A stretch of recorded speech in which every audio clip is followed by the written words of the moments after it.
My name used to mean something. Back in the day when I walked the halls of scientific conferences and government labs, people knew who I was.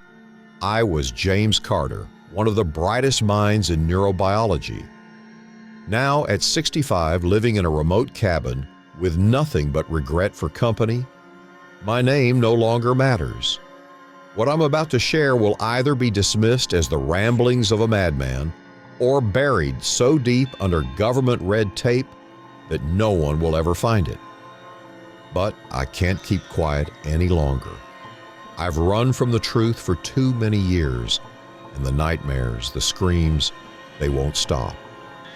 It started in 1991 when I was a fresh-faced scientist with dreams bigger than my sense of caution. That was when the letter came. A thick, cream-colored envelope with no return address, just my name, Dr. James Carter, in bold letters. Inside, a simple message. You've been selected for a once-in-a-lifetime opportunity to serve your country. Report to this address by 0800 tomorrow. It included coordinates, not a street address, as if they already expected I would know how to decode them. And of course, I did. At that point in my life, I'd been working at one of the top research facilities in the country, pioneering studies on the brain's untapped potential. We were making incredible advances in neuroscience, and I was at the forefront. But this letter, this mysterious invitation, sparked something in me, a curiosity that overshadowed the routine of my day-to-day life. I had heard whispers over the years, rumors about black budget projects that pushed the limits of human capability, projects no one was supposed to know about. And now, here I was, being invited to join one. The next morning, I packed up my briefcase and took the drive out to the location, a place so remote it didn't exist on any map I'd ever seen. The drive took me through miles of desert, barren stretches of land with nothing but the horizon to guide me. I should have turned back.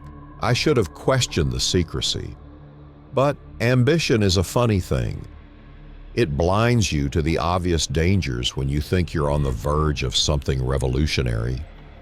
When I finally arrived at the coordinates, a massive steel gate loomed ahead, guarded by men in black military uniforms. They didn't speak, just scanned my ID and opened the gate. I was in. Beyond the gate, the landscape shifted from desert wilderness to something out of a dystopian novel. A sprawling complex of cold, gray buildings stretched out in the distance, all surrounded by barbed wire and patrolled by more guards. This wasn't a research facility. It was a fortress. My stomach twisted with unease, but I convinced myself it was just nerves. After all, I had been invited here for something groundbreaking, hadn't I? I tried to ignore the way the place seemed designed to keep things in as much as to keep people out. I was escorted to a nondescript building on the edge of the compound. The air inside was cold and sterile, the kind of chill that seeps into your bones. I was led down a series of dimly lit hallways, each one identical to the last, until we arrived at a large door marked simply Project Exodus. That was the first time I'd heard the name. I was handed a contract, longer than anything I'd ever seen. They gave me an hour to read it, though I'm not sure it would have mattered. The terms were simple: complete secrecy, no contact with the outside world for the duration of my assignment. The penalties for breaking confidentiality were severe. Prison, if I was lucky. I signed it anyway. I wish I hadn't. The head of the project, Dr. Victor Grant, was waiting for me inside the room. He was a tall, thin man with gray hair and eyes that seemed to look through you rather than at you. His handshake was cold, mechanical, as if human connection was a skill he'd long forgotten. "Dr. Carter, welcome to Project Exodus," he said in a voice devoid of warmth. "We've been expecting you." He led me deeper into the facility, through security checkpoints and past thick steel doors that required retina scans to enter. With each step, the unease in my gut grew stronger. I hadn't asked many questions when I was invited. That was my first mistake. I was too eager to see what lay at the heart of this place. Finally, we arrived at a laboratory unlike any I had ever seen. The equipment was state-of-the-art, beyond anything I had ever worked with before. But it wasn't the machines that caught my attention. It was the people. Behind thick glass windows I saw them. Subjects, they called them. Ordinary men and women dressed in hospital gowns, hooked up to a series of monitors and wires. Some of them were asleep. Others sat motionless, staring into space as if they'd forgotten how to blink. It was unnerving, to say the least. Dr. Grant explained the basic premise of the project as if he were discussing the weather. "We're working to unlock the full potential of the human mind," he said. "Telepathy, enhanced cognition, the ability to manipulate matter with thought alone. The human brain is capable of far more than we've been led to believe. Project Exodus is the key to unlocking that power." His words sent a chill down my spine. This wasn't just scientific research. It was something else, something darker. I asked him how they found their subjects, but he brushed off the question, saying they were volunteers from various sources. That was my second mistake, accepting that answer without pressing further. I didn't want to know the truth back then. Not yet.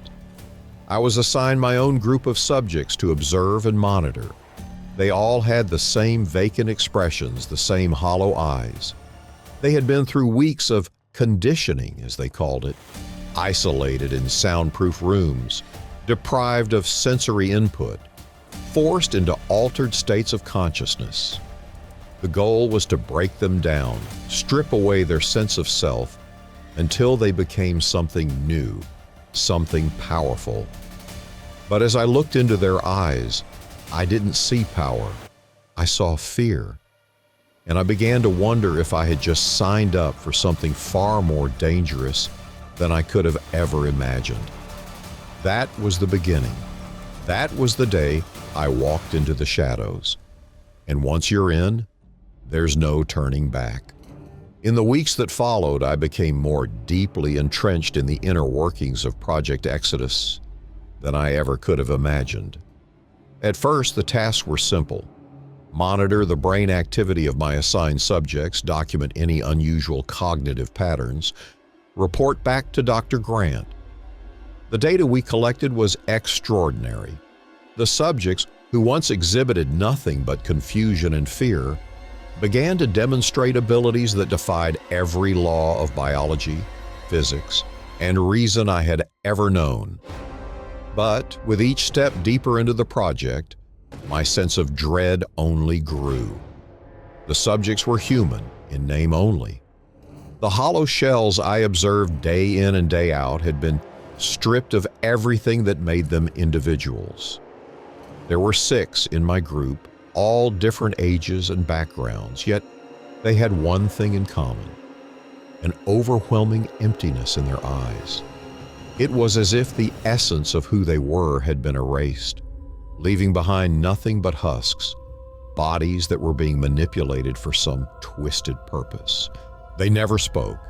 They barely reacted. They were nothing more than tools, and that's exactly how Dr. Grant and his team treated them. I spent hours each day observing their brain activity through advanced neural scanners. The patterns we saw were unsettling. Brainwaves that should have been dormant in a resting state were firing off in rapid succession, as if the brain was working on something far beyond normal human capabilities. Each subject, though outwardly lifeless, was operating at a heightened level of consciousness that I couldn't begin to understand. It was as though their minds had been stretched, forced to adapt to whatever unholy transformation they were undergoing. At first, the results seemed promising, if disturbing. Subject 034, Lisa, a woman in her early 20s, was the first to display signs of telepathic abilities. It was small at first. She could guess which card I was holding from behind a glass window, with a frightening level of accuracy, time after time. Then she began to predict the cards before I even picked them up. Her mind was reaching into mine, and the sensation was unnerving, to say the least. Each time she stared at me with those dead, vacant eyes, I felt a piece of myself slipping away. But Lisa's telepathic abilities were nothing compared to what came next. Subject 041, David, a middle-aged accountant from Idaho, was the first to demonstrate telekinesis. He was seated in his isolation chamber, his hands cuffed to the metal arms of the chair, when I noticed something strange. The metal tray holding his meal began to vibrate. At first I thought it was just a trick of the light or some malfunction in the equipment. But the vibration grew stronger until the tray lifted off the ground entirely. He didn't move a muscle. His eyes remained fixed on the floor, but the tray hovered in midair for a solid 10 seconds before it came crashing back down. I could hardly believe what I had seen. Telekinesis was supposed to be a myth, the stuff of science fiction. But here it was, unfolding right before my eyes. When I reported the incident to Dr. Grant, his response was cold and calculated. "Good. This is exactly the progress we've been looking for," he said, as if we were discussing the success of a basic physics experiment. No excitement, no concern, just the clinical detachment of a man whose only goal was the pursuit of power, no matter the cost. My unease only grew with each passing day. Every new breakthrough came at a cost, and it wasn't just the subjects who were paying the price. The more time I spent in the facility, the more I began to feel like I was losing pieces of myself. It wasn't just the isolation, the secrecy, or the knowledge that I was complicit in something truly horrifying. It was something deeper than that. It was as if the very air in the facility was poisoned, slowly eroding my sense of morality, my sense of humanity. The other scientists didn't seem to notice, or maybe they just didn't care. Everyone was so focused on the results, on the data, that the ethical implications of what we were doing were completely ignored. Dr. Grant led the charge, pushing us to continue our work with relentless determination. He was obsessed with unlocking the full potential of the human mind, and nothing was off limits. The subjects were just pawns in his game, and we were the ones moving the pieces. I tried to rationalize it at first. I told myself that these subjects had volunteered, that they knew what they were getting into. But deep down, I knew that wasn't true. There was no way any of them could have fully understood what they were signing up for. And the more I saw, the harder it became to ignore the horrifying reality of what was happening to them. The turning point came one night when I was working late analyzing brain scans in my lab. I had been staring at the screen for hours, trying to make sense of the bizarre patterns that were forming in Subject 034's neural activity. The spikes were abnormal, even for someone with enhanced cognitive abilities. It was as if her brain was operating on a frequency I had never seen before. Suddenly the screen flickered, and an image appeared. At first I thought it was some sort of glitch, but the image was too clear, too deliberate. It was a face, Lisa's face, staring back at me through the monitor. Her eyes, normally so vacant, were filled with a terrifying awareness. I froze, my heart racing as I stared back at her. Then, without warning, I heard her voice, not through the speakers, but inside my head. "Help me." It was barely a whisper, but it was enough to send a wave of panic through me. I backed away from the screen, my mind racing. How was this possible? Telepathy was one thing, but this was something else entirely. She was inside my mind. She knew what I was thinking, what I was feeling, and she was begging for help. Before I could react, the screen went black again, and the moment was over. But the damage had been done. I knew then that something far darker was happening here, something I couldn't even begin to comprehend. These subjects, they weren't being enhanced. They were being trapped, imprisoned inside their own minds, while something else was taking control. I couldn't sleep that night.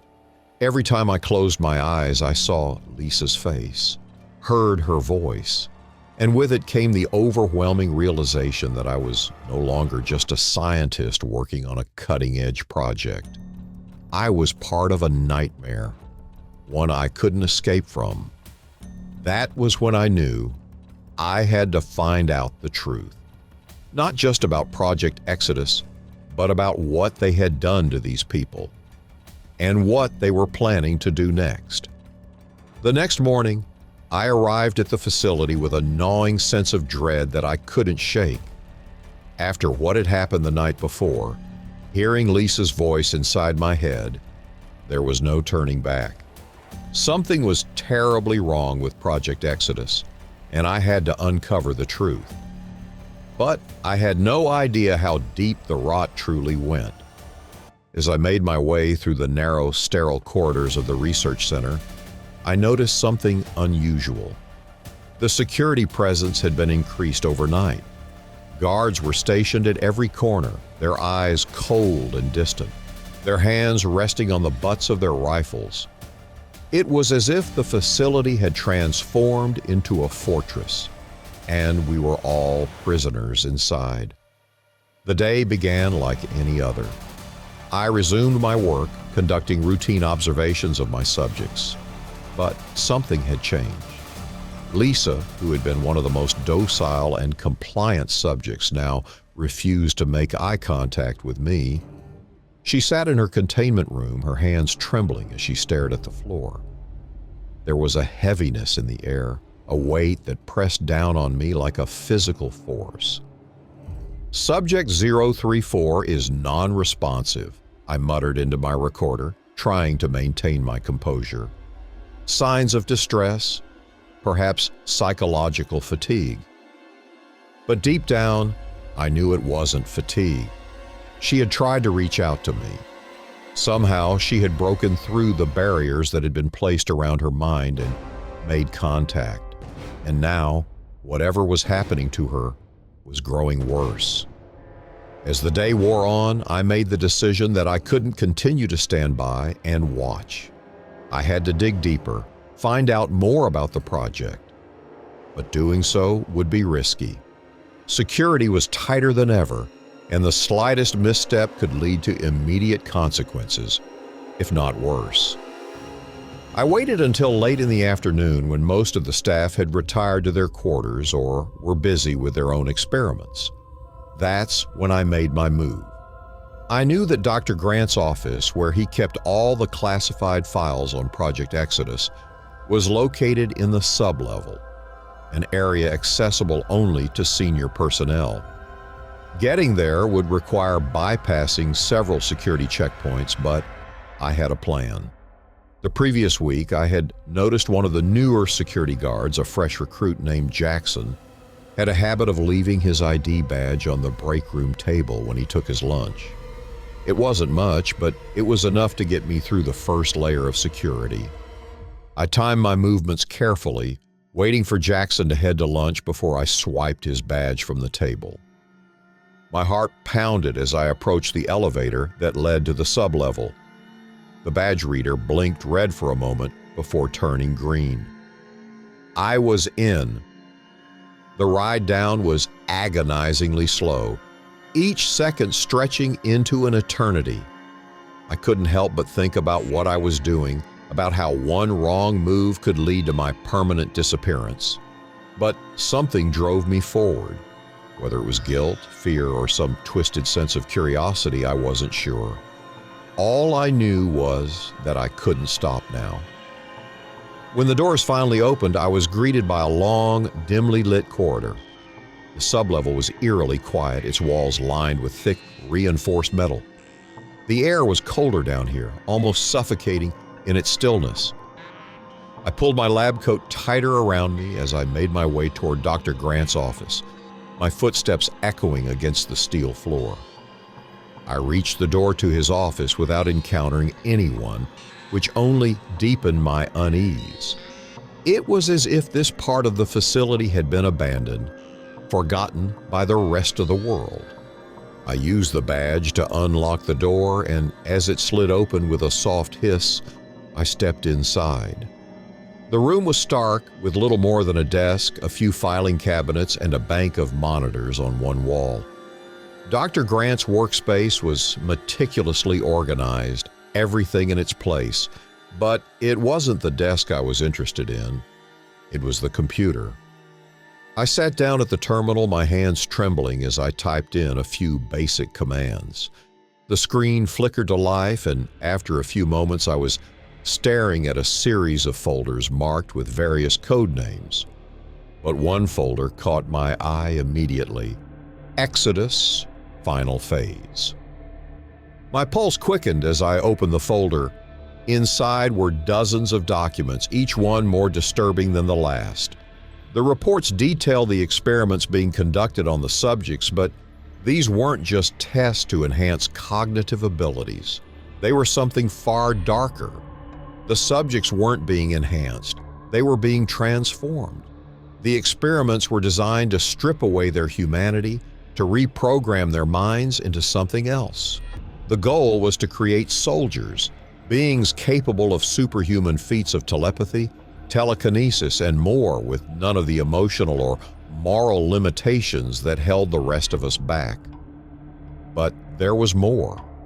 The subjects weren't chosen at random. They had been handpicked, selected based on specific genetic markers that made them susceptible to the procedures. The government had been experimenting with these genetic manipulations for years, long before Project Exodus had officially begun. And now, they had perfected the process. As I scrolled through the files, I came across a series of photographs. The images were grainy but clear enough to make out the horrifying details. Rows of bodies suspended in liquid-filled tanks, their eyes open but unseeing. They were the failures, the ones who hadn't survived the transformation. Their bodies had been twisted, deformed beyond recognition. But it wasn't the physical mutations that made my stomach turn. It was the look in their eyes. There was nothing human left in them. I felt bile rising in my throat, and for a moment I had to look away. How had I been so blind? How had I been part of this without realizing what was really happening? I was about to close the files when something else caught my eye. A series of encrypted messages between Dr. Grant and someone identified only as Agent Blackwood. The messages were short, but their content sent a chill down my spine. Phase 2 is nearly complete. Prepare for deployment. The first wave will be activated within the month. Good. Ensure containment protocols are ready. We cannot afford any leaks. Understood. If necessary, neutralize the personnel. No witnesses. The words hit me like a sledgehammer. They weren't just experimenting on these subjects, they were planning to use them. And if things went wrong, they wouldn't hesitate to kill anyone who stood in their way, including the entire staff. I quickly downloaded the files onto a flash drive and shoved it into my pocket, my mind racing. I had to get out of there. But just as I turned to leave, I heard a noise behind me, a soft click, like a door being unlocked. My blood ran cold. I wasn't alone. Slowly, I turned around, my heart pounding in my chest. Standing in the doorway was Dr. Grant, his face unreadable. "What do you think you're doing?" he asked, his voice low and dangerous. For a moment, I couldn't speak. The fear gripped me too tightly. But then something in me snapped. I had seen too much. I knew too much. And there was no going back. "I know what you're doing," I said, my voice trembling. "I know what Project Exodus really is." Dr. Grant's expression didn't change. He stepped into the room, closing the door behind him. "Do you?" he asked softly. "Do you really?" I stood frozen as Dr. Grant closed the door behind him, his eyes locking onto mine with an eerie calmness. The weight of his presence suffocated the room, and for a moment, I forgot how to breathe. My mind raced, replaying everything I had just uncovered, the monstrous truth about Project Exodus. He knew that I knew. There was no escape now. "Let me explain something to you," Dr. Grant said, his voice cold but steady. "What you think you've discovered is just the surface. You've seen the files, the experiments, the results, but you don't understand the purpose. You're scared because you've only seen pieces of the puzzle. But I'm about to show you the whole picture." I wanted to shout at him, accuse him of the atrocities I'd witnessed in those documents, but my voice refused to cooperate. I felt the cold, metallic shape of the flash drive in my pocket, a lifeline to the outside world, if I could make it out of here alive. But first, I had to listen. I had to know what they were planning. Dr. Grant moved closer, his eyes gleaming with a strange intensity, as if he enjoyed watching me squirm under the weight of the truth. He motioned for me to sit down, and I obeyed, too stunned to resist. He stood in front of the desk, leaning against it casually, as if we were simply discussing a mundane lab report. "You see," he began, "human evolution has been stagnant for centuries. We're no different from our ancestors, limited by the same fears, the same weaknesses. Wars, greed, suffering, it's all a result of our primal instincts. But what if we could change that? What if we could evolve beyond the limitations of the human mind, of the human body?" He paused, watching for my reaction. I sat still, unwilling to give him the satisfaction of knowing how deeply his words unsettled me. "That's what Project Exodus is about," he continued.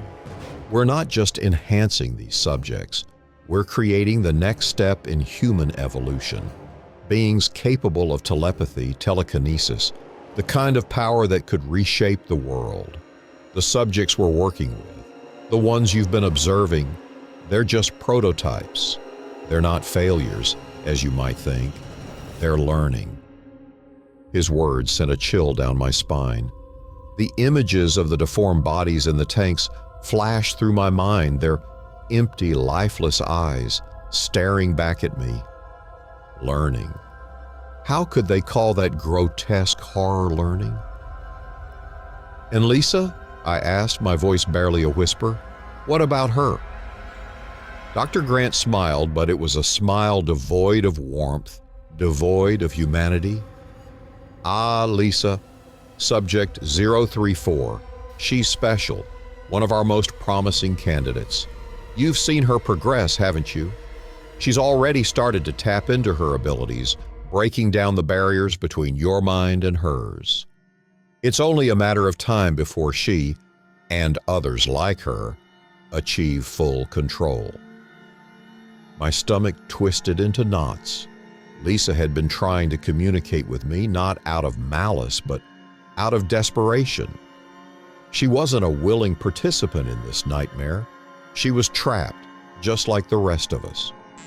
But what scared me more was that Grant seemed to believe this was all for the greater good. "You're creating weapons," I said, finding my voice again. "These aren't evolutions. They're experiments designed to strip away everything that makes us human."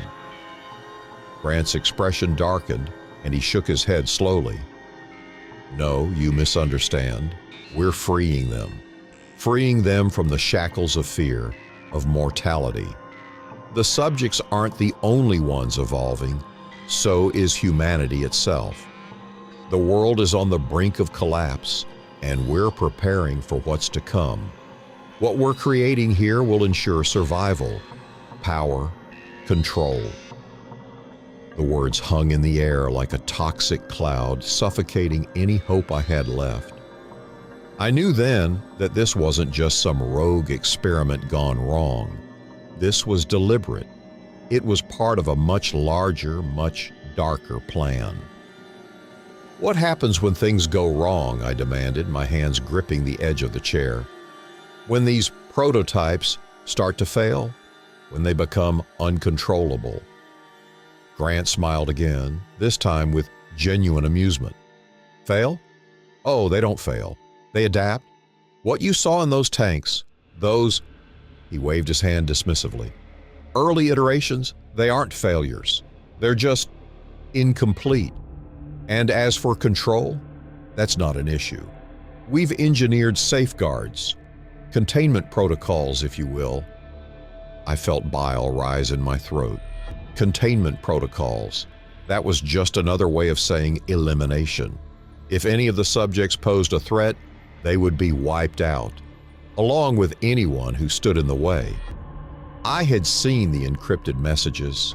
There were no secrets left. I had to get out of there. I had to warn someone, anyone, before it was too late.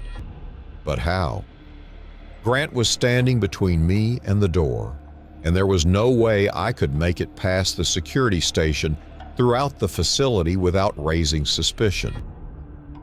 My mind raced, searching for a way out, a plan that didn't end with me as another body in one of those tanks. "I can't let this continue," I said, standing up slowly. "You're playing God, and it's going to destroy us all." Grant's face tightened, his amusement evaporating. "You think you can stop this?" he asked, his voice low and dangerous. "You're just one person, a cog in the machine. Even if you walk out of here right now, where will you go? Who will believe you? You saw what we did to your predecessors, to anyone who tried to speak out. You'll be discredited, ridiculed, if you're lucky. If you're not, well, you've read the files." He was right, of course. The government had already buried others who had tried to expose Project Exodus. The world wouldn't believe me, but I couldn't stand by and do nothing. "Maybe I can't stop you," I said, taking a step closer to him, "but I can expose the truth. People deserve to know what's really happening here." Grant's eyes narrowed, and for a moment I saw something flicker in them. Anger, fear, or perhaps something else. "Then I guess we're done here," he said, his voice cold. He moved toward the door, his hand reaching for the intercom to call for security. My heart raced, my body tensing as I realized this was it. If I didn't act now, I was dead. Without thinking, I lunged forward, grabbing a heavy paperweight from the desk and swinging it at his head with all the strength I could muster. The impact was sickening, a dull thud as the metal connected with his skull. Grant crumpled to the floor, unconscious, or worse. I stood there panting, my hands trembling. I had no time to think about what I had done. I grabbed the flash drive from my pocket and bolted for the door, my mind screaming at me to move faster. As I sprinted down the hallway, alarms began to blare. The blaring alarms echoed through the sterile hallways as I ran, the sound like a relentless hammer pounding in my skull. Every corner I turned, every door I passed, felt like the last moment before the inevitable. I could practically hear the thudding of security boots closing in, but I couldn't stop. Not now.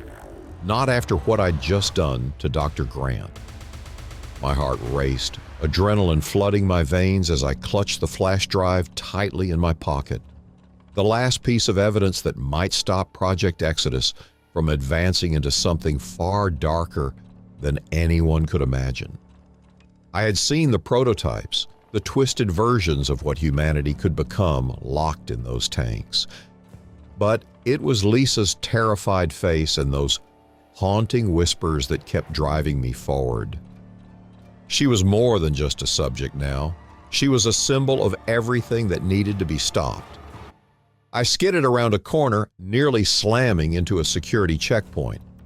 My breath caught in my throat as I ducked into a small side room, barely avoiding detection. The room was dimly lit, filled with old filing cabinets and unused equipment, another relic of forgotten research.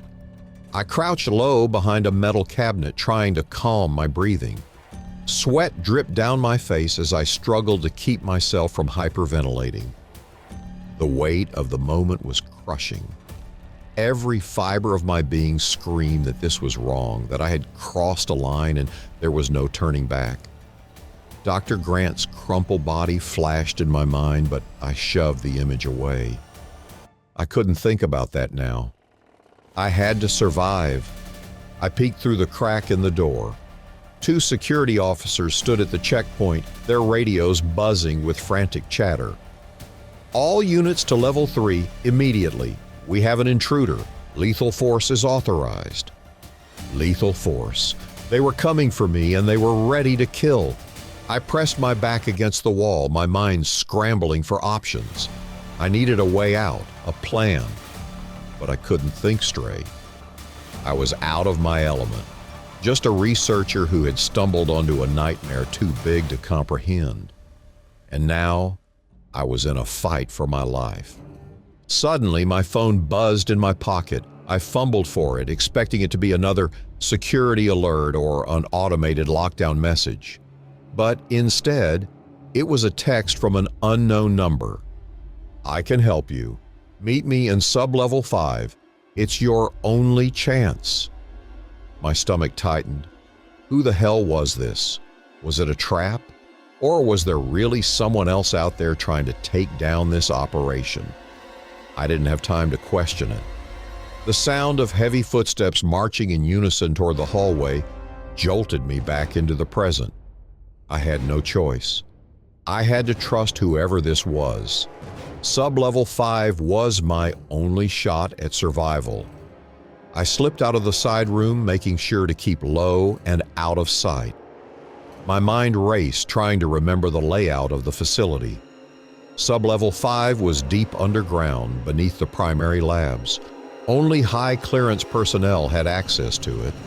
Grant had made that clear during one of his early briefings. The fact that this mysterious contact knew about it meant they were either involved in the project or an insider trying to sabotage it. Either way, I had to risk it.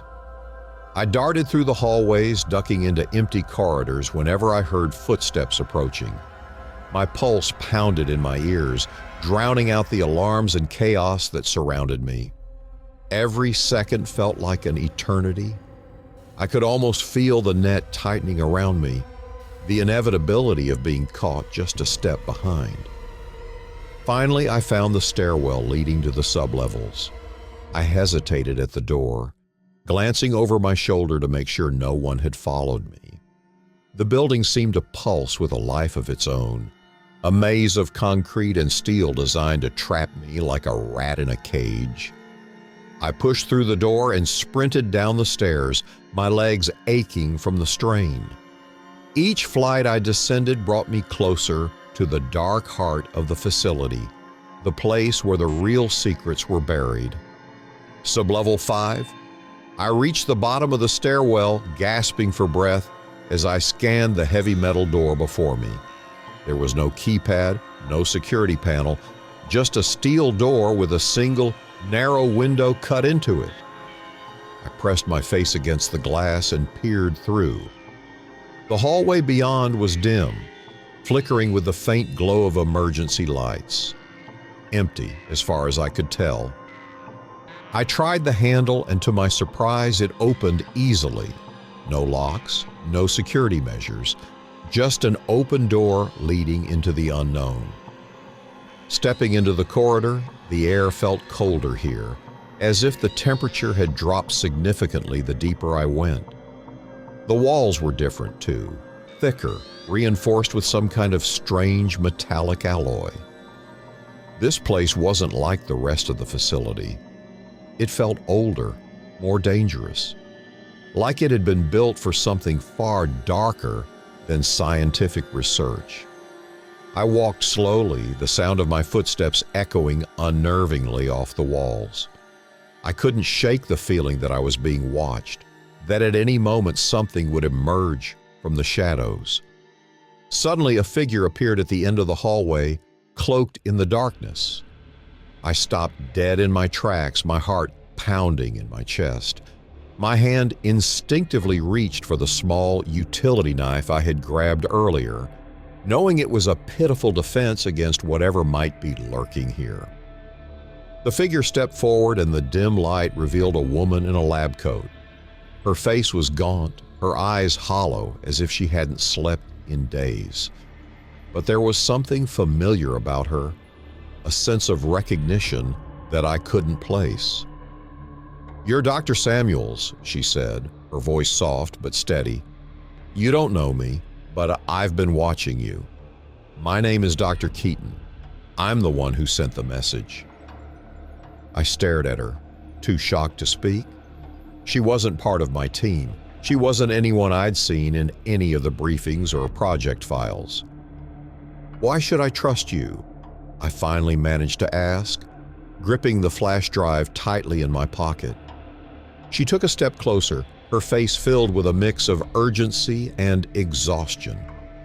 "Because I'm the one who's been trying to stop this. I've been working inside this hellhole for years, gathering information, looking for a way out. You have no idea how deep this goes, how far they're willing to go, but we can stop it. Together." I wanted to believe her. I wanted to believe that I wasn't completely alone in this nightmare. But I had been burned before. Grant had proven that I couldn't trust anyone in this place, not easily. "And why now?" I asked, my voice thick with suspicion. "Why are you just coming to me now?" Her eyes flickered with something like regret. "Because they were watching you. They watch everyone. But after what you did to Dr. Grant, they're distracted. They think you're trying to escape. They won't be expecting us to strike back." I glanced down the hallway, my mind whirling. I didn't have a choice anymore. It was her or certain death. "Okay," I said, swallowing the lump in my throat. "What's the plan?" Dr. Keaton smiled faintly. "We expose everything. But first, we need to get to the heart of Project Exodus, the real heart." She pointed down the hallway to a heavy steel door marked with a single word: containment. My stomach dropped. Whatever was behind that door wasn't meant to be seen by anyone outside this facility, and I was about to face it. The word containment hung over the steel door like a death sentence. My pulse raced as I followed Dr. Keaton down the dark corridor. Every step felt heavier, as if we were descending deeper into the belly of something ancient and malevolent. There was no turning back now. I had to know the truth, no matter how horrifying it might be. Dr. Keaton moved with a sense of urgency, her face illuminated by the dim, flickering lights overhead. Her silence weighed heavily between us, but I could see the determination etched in her gaunt expression. Whatever was behind that door was the key to stopping Project Exodus, and I had to trust her. There was no other option. As we reached the door, she pulled a key card from her coat and swiped it through the access panel. For a moment, I half expected alarms to go off or security to flood the hall, but the door simply slid open with a soft hiss, revealing a long, sterile hallway bathed in cold, fluorescent light. I hesitated, the air feeling different in here, thicker, charged with an electric tension that sent a shiver down my spine. "Are you sure about this?" I asked, my voice barely above a whisper. Dr. Keaton nodded, her jaw set. I've never been more sure of anything in my life. What's behind this door? It's everything. The real experiment, the real purpose of Project Exodus. It goes beyond what you've seen in the tanks or the files. You need to see it to understand. She stepped inside, and I reluctantly followed, the door sliding shut behind us with an unsettling finality. The hallway stretched out before us, lined with thick, reinforced glass on either side.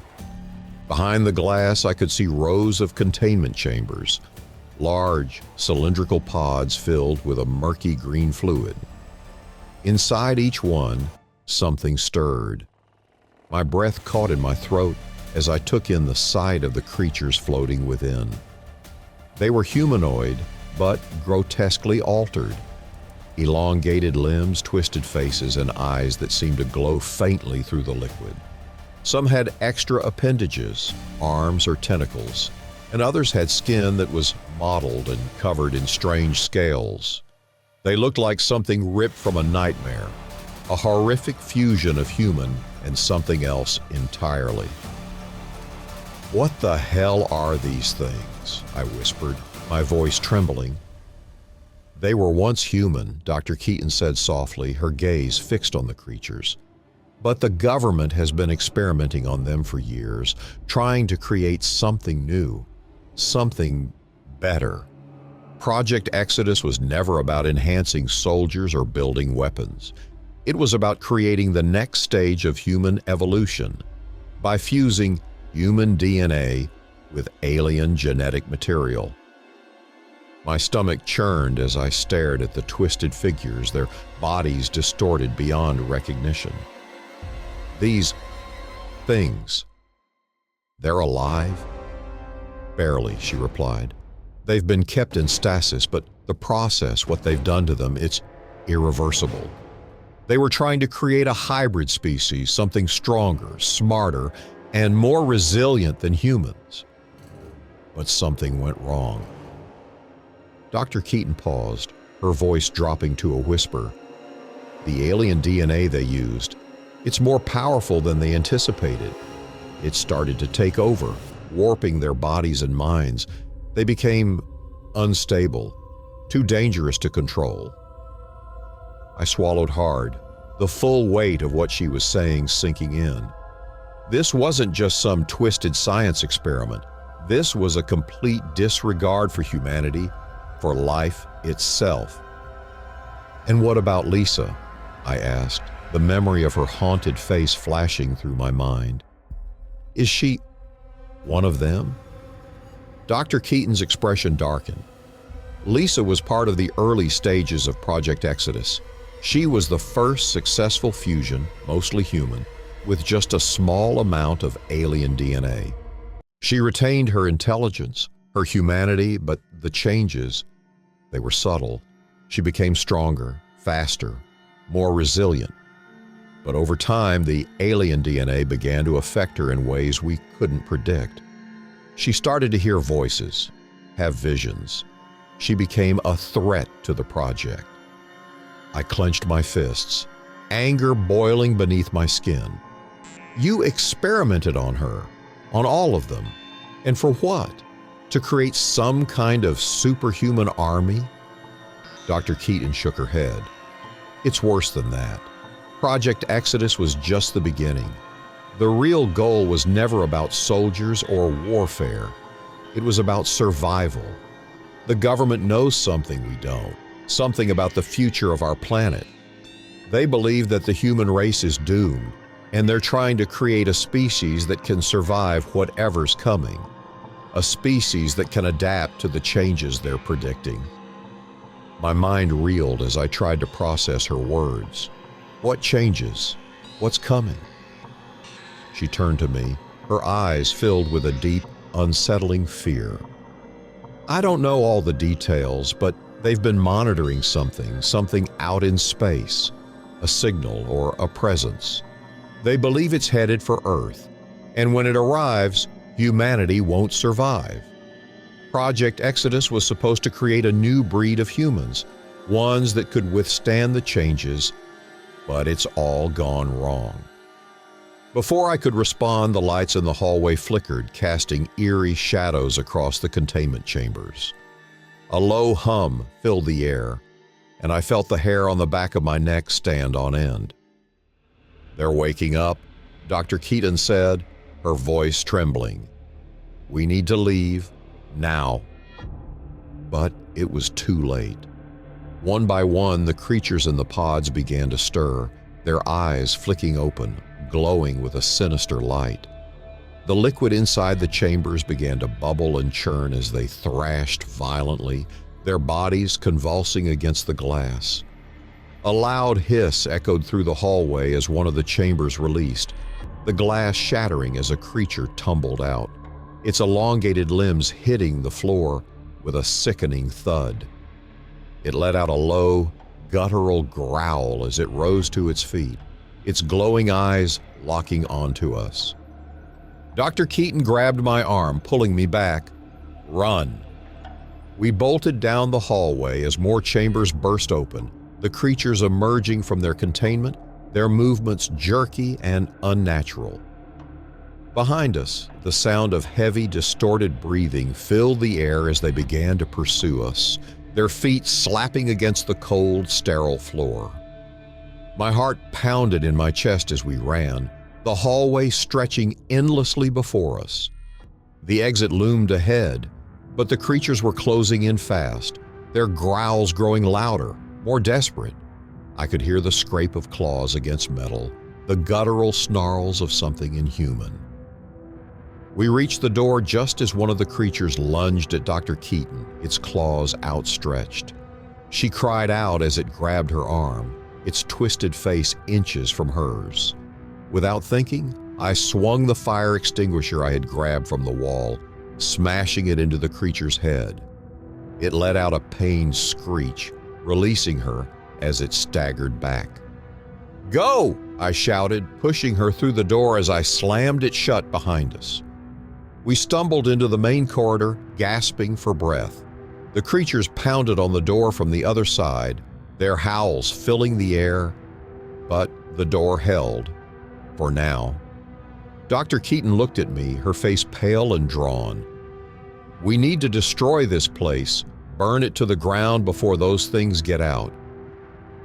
I nodded, my mind racing. "How?" She glanced down the hall, her eyes narrowing. "The central power core. If we overload it, it'll trigger a chain reaction. The whole facility will go up in flames." We didn't have a choice. Together, we ran toward the heart of the facility, knowing that if we failed, the nightmare would spread beyond these walls, and there would be no stopping it.